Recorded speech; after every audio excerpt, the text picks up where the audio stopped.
In a statement that has left the nation reeling, King Charles has confirmed what palace insiders have whispered about for months. His marriage to Queen Camilla, the relationship that destroyed his first marriage and reshaped the monarchy, is facing a crisis so severe that the future of the crown itself hangs in the balance. The announcement that shook the palace, December 9, 2025. A date that will be etched into royal history as the day the carefully maintained illusion finally shattered. At precisely 3:45 in the afternoon, Buckingham Palace released a statement so unexpected, so devastating, that it sent shockwaves through every corner of the United Kingdom and beyond. The statement was brief, clinical in its wording, but its implications were nothing short of catastrophic. King Charles III and Queen Camilla were, according to the official release, taking time apart to reflect on their relationship and individual needs. They would maintain separate residences for the foreseeable future while continuing to fulfill their constitutional duties. The king requested privacy during this difficult personal period. Within minutes, the news had exploded across every media platform. Television broadcasts were interrupted. Newspapers scrambled to rewrite front pages. Social media erupted in a frenzy of speculation and shock. The British monarchy, already weathered by years of scandal and criticism, now faced perhaps its greatest crisis since the abdication of Edward VIII in 1936. But the official statement told only a fraction of the story. Sources within the palace paint a picture of a marriage that has been deteriorating for months, possibly years. What the public saw as a stable, mature relationship between two people who had loved each other for decades was, behind closed doors, something far more troubled and complex. The king's confirmation did not come voluntarily. Palace insiders revealed that Charles was forced into this announcement after being presented with an ultimatum. Either he publicly acknowledged the separation, or Camilla would do it herself, likely with far more damaging details. Faced with losing control of the narrative entirely, Charles chose the lesser of two evils. The statement itself went through 17 drafts in the hours before its release. Each version was torn apart by palace lawyers, communications experts, and senior advisors trying desperately to minimize the damage. Words were carefully chosen, then discarded. Phrases were tested for how they might be interpreted by different audiences. The final version satisfied no one, but was the best compromise they could achieve under impossible circumstances. What the statement does not say is as significant as what it does. It makes no mention of divorce. It offers no timeline for reconciliation. It provides no explanation for why this is happening now, after nearly 20 years of marriage. These omissions are deliberate, leaving open the possibility of different outcomes depending on how the situation evolves. The king himself is said to be devastated. Friends describe him as withdrawn and isolated, spending long hours alone in his private apartments at Clarence House. He has canceled several upcoming engagements, citing the need to focus on urgent constitutional matters. But those close to him know the truth. Charles is not working on constitutional issues. He is trying to hold himself together as his personal life collapses around him. Camilla has reportedly left London entirely. She was last seen arriving at her private retreat in Wiltshire Ray Mill House, the property she has maintained throughout her marriage to Charles. Staff at the residence describe her as composed but clearly distressed, determined to maintain her dignity even as her world falls apart. The timing of this announcement could not be worse for the monarchy.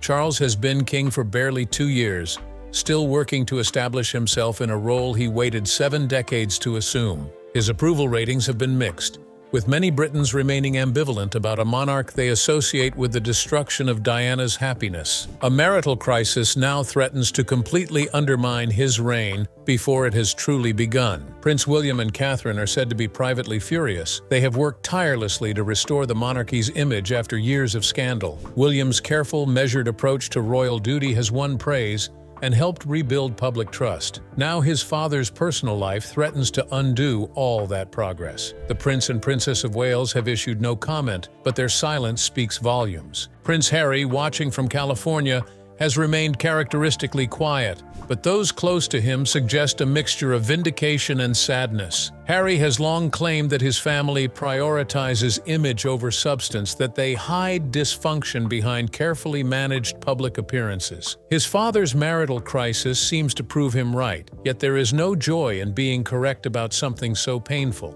The statement has also reignited decades-old debates about Charles and Camilla's relationship. How did the great love story that supposedly justified the destruction of Charles's marriage to Diana lead to this? Were we all deceived about the strength of their bond? Or did something fundamental change in recent years to tear them apart? Royal historians are already drawing parallels to previous royal marital crises. Charles and Diana's spectacular breakdown, Princess Margaret's failed marriage to Lord Snowdon, even the abdication crisis itself, when Edward VIII chose love over duty, only to reportedly regret it for the rest of his life. Each of these crises reshaped the monarchy. Charles and Camilla's separation will do the same. The constitutional implications are profound and largely unexplored. Britain has never had a reigning monarch openly separated from their spouse. There is no modern precedent for how this situation should be handled. Does Camilla retain her title? Does she continue to appear at state functions? Can they both represent the crown if they are living apart? These questions have no clear answers, and the uncertainty is deeply unsettling to an institution built on tradition and precedent. A marriage built on scandal. To understand how Charles and Camilla's marriage reached this crisis point, we must revisit the controversial foundation on which it was built. This was never a conventional royal union. It was a relationship that defied palace wishes, destroyed one marriage, weathered decades of public disapproval, and required the death of the Queen Mother before it could be formalized. Charles and Camilla first met in 1970 at a polo match, though some accounts place their introduction at a party shortly thereafter. The attraction was immediate and mutual. Camilla was confident, outdoorsy, comfortable in aristocratic circles, and unbothered by royal protocol. She made Charles laugh, understood his anxieties, and treated him as a man rather than an institution. But Camilla was considered unsuitable for a future king. She lacked the purity and innocence that royal protocol demanded of a potential queen. She had previous relationships, a worldly sophistication that made palace officials nervous. When Charles was pressured to end the relationship, he complied, and Camilla married Andrew Parker Bowles in 1973. Charles, heartbroken and dutiful, eventually married Lady Diana Spencer in 1981. The world watched a fairy tale wedding, but the marriage was doomed from the start. Charles never stopped loving Camilla. By the mid-1980s, he had resumed his relationship with her, conducting an affair that would eventually be exposed in the most humiliating way possible. The infamous Camillagate scandal of 1993, when an intimate phone conversation between Charles and Camilla was leaked to the press, destroyed any remaining pretense. The British public was forced to confront the reality that their future king had been conducting a long-term affair, discussing intimate matters with a married woman while his own wife struggled in an increasingly hostile royal environment. Diana's death in 1997 changed everything. The public outpouring of grief was as much a rejection of the royal family as it was mourning for the princess. Charles and Camilla were forced to conduct their relationship in absolute secrecy for years, waiting for public anger to subside. The campaign to rehabilitate Camilla's image was long, calculated, and ultimately successful. Slowly, carefully, she was introduced to the public in her role as Charles's partner. Photographs were staged to show her in flattering situations. Positive stories were planted in sympathetic media. The message was clear. Camilla was not a villain, but a woman who had loved Charles through impossible circumstances. They finally married on April 9, 2005, in a civil ceremony at Windsor Guildhall. Even this wedding was controversial, with constitutional questions about whether the heir to the throne could marry in a civil ceremony. The Queen did not attend the ceremony itself, though she appeared at the subsequent blessing. The message was clear. This marriage was tolerated but not enthusiastically embraced. For nearly 20 years, the marriage appeared to work. Charles and Camilla seemed genuinely devoted to each other. She supported him through his long wait to become king. He publicly praised her contributions and gradually increased her role and visibility. When Elizabeth II died in September 2022, Camilla became queen consort, as the late queen had wished, another sign that the family had accepted this once scandalous union. But palace insiders now reveal that all was not as it seemed. The marriage that looked stable from the outside was under increasing strain. The transition from Prince of Wales to King brought new pressures that exposed fault lines that had always existed but were previously manageable. Charles, finally king after decades of waiting, became increasingly absorbed in his role. The weight of the crown, the demands of the position, the scrutiny from all sides, all of it consumed him. He worked obsessively, often late into the night, reviewing documents, planning initiatives, worrying about his legacy. Camilla found herself increasingly sidelined, a supporting player in a drama that was supposed to be theirs together. There were other issues that both Charles and Camilla had hoped would fade with time, but instead intensified. The ghost of Diana, never fully exorcised, continued to haunt their relationship. Every public appearance invited comparisons. Every misstep was judged against what Diana would have done. Camilla, for all her efforts, could never escape the shadow of the woman whose marriage she helped destroy. The public's attitude toward Camilla has remained complicated. While outright hostility has largely faded, genuine affection has never materialized. Polls consistently show that most Britons accept her role but do not embrace her. She is tolerated rather than loved, a constant reminder of infidelity and betrayal, no matter how long ago those events occurred. This lukewarm public acceptance took its toll on Camilla. She put on a brave face, carried out her duties with professionalism, and never complained publicly. But friends describe a woman who felt perpetually judged, never quite good enough, always aware that a significant portion of the country wished she were not there. Charles, for his part, seemed oblivious to these pressures or unwilling to acknowledge them. He expected Camilla to adapt to royal life the same way Diana had been expected to adapt. But Camilla was in her 70s, set in her ways and exhausted by decades of scrutiny. The role of queen consort, far from being the culmination of their love story, became a burden that threatened to crush her. The cracks begin to show. The first public hints that all was not well came in subtle ways that only those paying close attention would notice. Camilla began missing engagements, initially explained away as minor health issues or scheduling conflicts. Charles appeared at events alone more frequently, offering vague explanations about the queen consort's whereabouts. Body language experts who analyzed their public appearances together noted increasing distance, where once they had been physically affectionate, touching hands, sharing private smiles. Now they stood stiffly beside each other. The warmth that had characterized their relationship seemed to have cooled into formal politeness. Palace staff began noticing more concerning signs. Arguments behind closed doors, once rare, became more frequent. Charles's temper, legendary among those who worked closely with him, flared more often. Camilla retreated into silence, spending more time at Ray Millhouse, away from the pressures of palace life. The breaking point, according to multiple sources, came during the planning for Charles's coronation. This was supposed to be the triumph of their relationship, the moment when Camilla would finally be crowned queen beside the man she had loved for over 50 years. Instead, it became a battlefield. Charles wanted a grand ceremony that would establish his reign with appropriate majesty.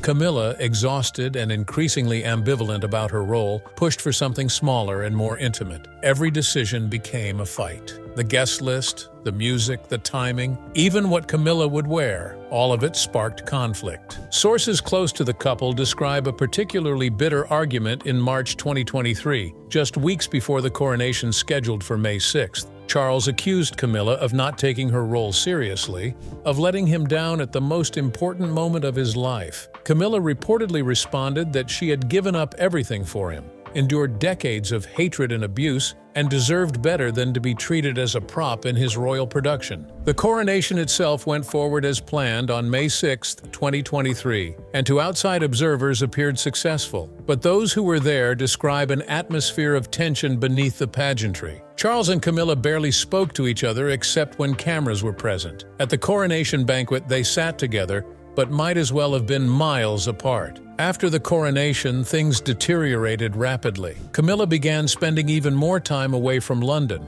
citing exhaustion and health concerns. Charles threw himself into his duties with even greater intensity, as if work could fill the void opening in his personal life. The king's health became a concern. He lost weight, looked haggard in photographs, and seemed to age rapidly. Palace physicians examined him multiple times, finding nothing physically wrong but recognizing the signs of severe stress. Charles was driving himself to the point of collapse, using work to avoid confronting the reality of his failing marriage. Camilla, meanwhile, reached out to old friends, people she had known before becoming queen consort. She spent long afternoons at Ray Millhouse, the place where she felt most herself, surrounded by familiar things and away from the suffocating formality of palace life. Friends describe her as defeated, questioning whether any of it had been worth it. The couple's children from previous marriages watched with growing concern. Tom Parker Bowles and Laura Lopes, Camilla's children, urged their mother to prioritize her own well-being. Prince William and Prince Harry, despite their complicated relationship with Camilla, recognized that the situation was untenable and worried about the impact on their father. Multiple attempts at reconciliation were made. Close friends intervened, urging both Charles and Camilla to seek counseling or at least take time to reconnect. Charles resisted, insisting he was too busy with affairs of state. Camilla was more willing, but eventually gave up when it became clear Charles would not engage meaningfully with the process. The Archbishop of Canterbury, who had blessed their marriage in 2005, attempted to mediate. He spent hours with both Charles and Camilla separately, then together, trying to help them find common ground. But the gulf between them had grown too wide. They wanted different things, had different priorities, and after decades together, found they had less in common than they thought. By autumn 2024, staff at Buckingham Palace and Clarence House were openly discussing the possibility of separation. It was no longer a question of if, but when and how. The palace communications team began drafting contingency statements, preparing for various scenarios ranging from temporary separation to full divorce. The decision to make the separation public came after photographers captured Camilla leaving Clarence House in tears on December 3, 2024. The images were not published immediately, but palace officials knew they existed, and that it was only a matter of time before they appeared. Rather than wait for the story to break on tabloid terms, Charles decided to control the narrative by making an official announcement. Camilla's breaking point. Understanding Camilla's perspective is crucial to comprehending this crisis. For decades, she has been portrayed as the villain in Charles and Diana's story, the other woman who destroyed a fairy tale. But those close to her paint a different picture of a woman who loved unwisely and has spent the rest of her life paying for it. Camilla never wanted to be queen. She never sought the spotlight or craved royal status. What she wanted was Charles, the man she fell in love with in her early 20s. Everything else, the titles, the scrutiny, the public role, came as an unwanted package deal. When she finally married Charles in 2005, Camilla was 57 years old. She had lived a full life, raised her children, enjoyed her privacy, and found contentment in simple pleasures like gardening and spending time with friends. Becoming Duchess of Cornwall thrust her into a world she had observed from the periphery but never fully inhabited. The years between 2005 and Elizabeth's death in 2022 were difficult but manageable. Camilla had a defined role with clear boundaries. She supported Charles but was not expected to be the primary royal figure. She could still retreat to Ray Mill House, maintain her private life, and exist somewhat separately from the institution. Becoming queen consort changed everything. The title brought expectations that Camilla found overwhelming. She was now supposed to be a national figure, a role model, a representative of British values and dignity. Every outfit was analyzed. Every word was scrutinized. Every appearance was judged against an impossible standard set by queens past. The comparison to Diana, never entirely absent, intensified. The media obsessed over every parallel and contrast. Camilla could not attend a children's charity without articles comparing her approach to Diana's natural ease with young people. She could not make a speech without commentary on whether she possessed Diana's common touch. Friends describe Camilla as increasingly bitter about these comparisons. She felt it was unfair to be constantly measured against a woman who had been dead for over 25 years, a woman whose memory had been sanitized and idealized until she bore little resemblance to the complicated, flawed person Diana actually was. But Camilla could never say this publicly. Any criticism of Diana, however mild or justified, would be seized upon as evidence of jealousy or callousness. So Camilla remained silent, swallowing her frustration, and tried to forge her own path. The workload also took its toll. As queen consort, Camilla was expected to maintain a full schedule of engagements, often multiple events per day. At 77 years old, she found this exhausting. While she tried to keep pace, there were days when she simply could not. These days were interpreted by media as laziness or lack of commitment, further damaging her already fragile public image. Charles, consumed by his own duties and driven by a lifelong sense of obligation, had little sympathy for Camilla's struggles. He expected her to carry on, just as the Queen had carried on for 70 years. He could not understand why Camilla found the role so burdensome when Diana, despite all her troubles, had managed to fulfill her duties. This lack of empathy from Charles became a major source of conflict. Camilla felt unseen and unappreciated, reduced to an accessory in Charles's reign rather than a true partner. She had given up her privacy, endured decades of public hatred, and supported Charles through his darkest moments. Now that he finally had what he wanted, he seemed to have no room in his life for her actual needs and feelings. The breaking point came in November 2025.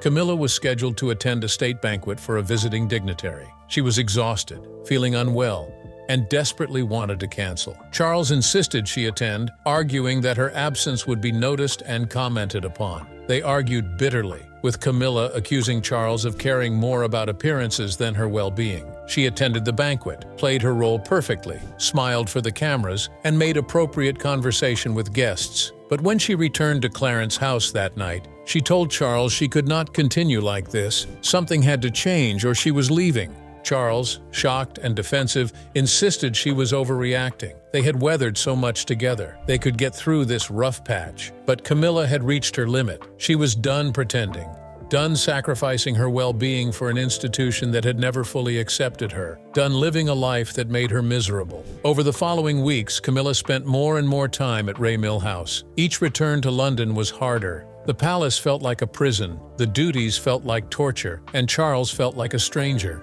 The man she had loved for over 50 years had become someone she barely recognized, consumed by the crown and unable or unwilling to remember what they had once meant to each other. Friends urged Camilla to consider divorce, but she resisted, knowing the damage it would cause to Charles, to the monarchy, to both their families. Instead, she proposed separation, giving them both space to reconsider while leaving the door open for eventual reconciliation. Charles initially refused, horrified by the idea of publicly admitting his marriage was failing. But when Camilla made it clear she would leave with or without his cooperation, he realized he had no choice. The separation announcement was the best of the terrible options available to him. Charles's impossible choice. For King Charles, this marital crisis represents a nightmare scenario that brings his deepest fears to life. He waited 70 years to become king, longer than any heir in British history. Now, barely 2 years into his reign, his personal life threatens to destroy everything he has worked for. Charles has always been defined by conflict between duty and desire. In his youth, he desired Camilla but was told his duty required marrying someone else. He married Diana, knowing his heart belonged elsewhere,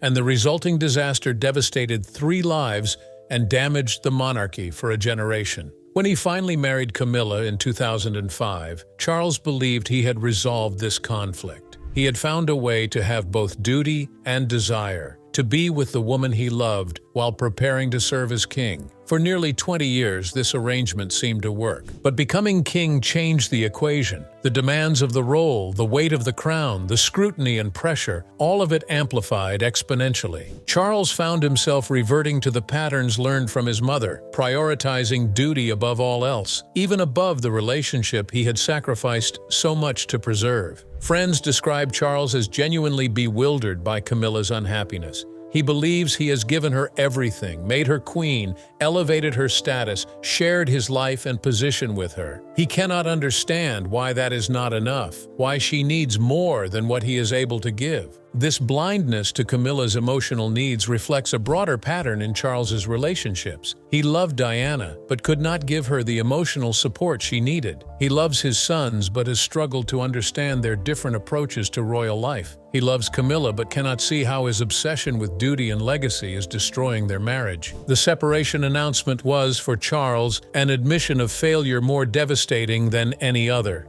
His mother's marriage to Prince Philip lasted 73 years, through difficulties and challenges but never breaking. His first marriage ended in humiliating disaster. Now his second marriage, the relationship he insisted was his great love, is also falling apart. The king's advisors are divided on how to handle this crisis. Some argue he should fight for the marriage, show vulnerability, demonstrate that he values Camilla above his role. Others insist he must prioritize the monarchy, make whatever sacrifices necessary to stabilize his reign, even if that means accepting permanent separation or eventual divorce. Charles himself swings between these positions. There are days when he wants to abandon everything, give up the crown, and focus on salvaging his relationship with Camilla. There are other days when he resents her for not understanding the importance of his role, for not being willing to sacrifice as he has sacrificed. The ghost of his mother looms large over these deliberations. Elizabeth II famously declared that she would dedicate her whole life to service, and she kept that promise until her death at 96. Charles has internalized this model of kingship, believing that personal happiness must always be subordinate to constitutional duty. But this model may no longer be sustainable. The British public, especially younger generations, expect their royals to be human, to acknowledge struggles, to show vulnerability. The stoic, duty-above-all approach that worked for Elizabeth may not work for Charles. Prince William represents a different model entirely. He has made clear that his family comes first, that he will fulfill his duties but not at the expense of his marriage or his children's well-being. Charles recognizes that William may be right, that the monarchy must evolve or die, but he cannot bring himself to fully embrace this new approach. The king's health remains a serious concern. The stress of the separation, combined with the demands of his role, is taking a visible toll. Charles has lost even more weight. His skin has taken on an unhealthy pallor. Those close to him fear he is heading for a breakdown if something does not change soon. There are also practical considerations about the future. If Charles and Camilla divorce, what happens to her title? She is queen consort, a position she holds by virtue of being married to the king. Divorce would presumably end that status, but there is no modern precedent for how to handle this situation. Some advisors have suggested Camilla could retain a title similar to that held by divorced royal spouses, perhaps Duchess of Cornwall again or some newly created designation. Others argue she should retain the queen consort title regardless of marital status, as she was crowned and anointed. The constitutional implications are murky and troubling. Charles faces an impossible choice. He can prioritize his marriage, perhaps even abdicate to save it, but that would mean failing in the role he has prepared for his entire life. Or he can prioritize the crown, accept the separation and possibly divorce, but lose the woman he has loved for over 50 years. There is no good option, no path forward that does not involve devastating loss.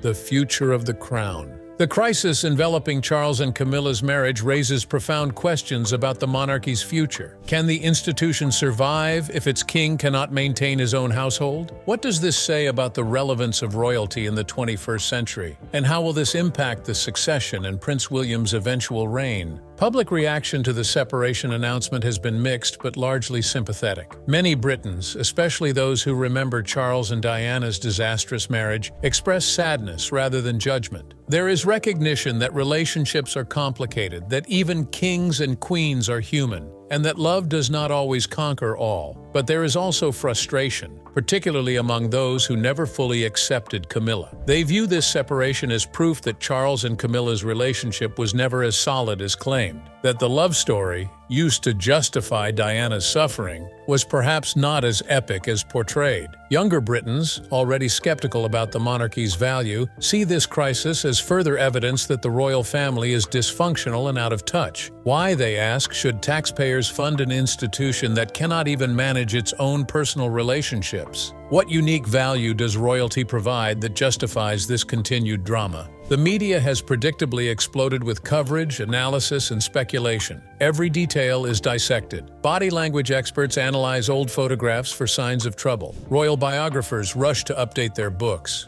Tabloids run breathless stories about alleged affairs, secret meetings, and palace power struggles. Much of this coverage is exaggerated or entirely fabricated, but it shapes public perception nonetheless. Charles and Camilla are now fixed in the public mind as a couple in crisis, and that image will be difficult to dislodge even if they eventually reconcile. The impact on Prince William is perhaps most significant. As heir to the throne, William must now consider what this means for his future reign. He has worked hard to present himself and Catherine as a stable, modern royal couple. His parents' failures, both Charles's troubled marriages and Diana's struggles, have informed his approach to royal life. But William also recognizes that being king may place strains on his marriage that he cannot currently imagine. If Charles, who supposedly married for love the second time, could not make it work under the pressures of the crown, what does that say about William's own chances? Catherine, Duchess of Cambridge, is reportedly deeply concerned. She has seen firsthand how the institution can consume individuals, how duty can erode even the strongest relationships. She and William have always prioritized their family, but becoming king and queen consort will test that commitment in ways they may not be ready for. There is also the practical matter of succession planning. If Charles's reign is damaged by this marital crisis, there may be pressure for him to abdicate in favor of William. Charles would resist this fiercely, having waited so long to become king. But if his personal life becomes an ongoing distraction from his constitutional duties, he may have no choice. Some constitutional experts argue that a separation or even divorce need not impact Charles's ability to reign. After all, his role is constitutional and ceremonial, not dependent on his marital status. Britain has had unmarried monarchs before, most recently Elizabeth I. There is no requirement that the king be married. But others point out that Charles is also Supreme Governor of the Church of England, which has complicated positions on divorce and remarriage. Charles himself was divorced when he married Camilla, which required considerable theological gymnastics to justify. A second divorce would raise even more awkward questions. The Church's position has evolved significantly. It now permits divorced individuals to remarry in church under certain circumstances. But having the Supreme Governor of the Church going through a second divorce tests the limits of that evolution and creates uncomfortable theological and constitutional problems. International reactions to the separation have been subdued but attentive. Other monarchies, particularly in Europe, watch closely to see how Britain handles this crisis. Royal families everywhere face similar pressures, balancing tradition with modern expectations, duty with personal happiness. How Charles and Camilla's situation resolves may set precedents that affect royalty across the continent. The Commonwealth realms, where Charles is also head of state, face particular challenges. Countries like Canada, Australia, and New Zealand have growing Republican movements questioning the relevance of maintaining ties to the British crown. A king whose personal life is in disarray provides ammunition to those arguing it is time to sever these historical connections. For the monarchy to survive this crisis, several things must happen. First, Charles and Camilla need to reach a resolution, whether reconciliation or formal divorce, that allows them both to move forward with dignity. The current state of uncertainty serves no one and simply prolongs the damage. Second, the institution must demonstrate it has learned from this situation and is willing to evolve. The rigid, duty-obsessed model of royalty that contributed to this crisis needs rethinking. There must be room for royals to be human, to acknowledge struggle, to seek help when needed. Third, the public needs to see that the monarchy has value beyond spectacle and tradition.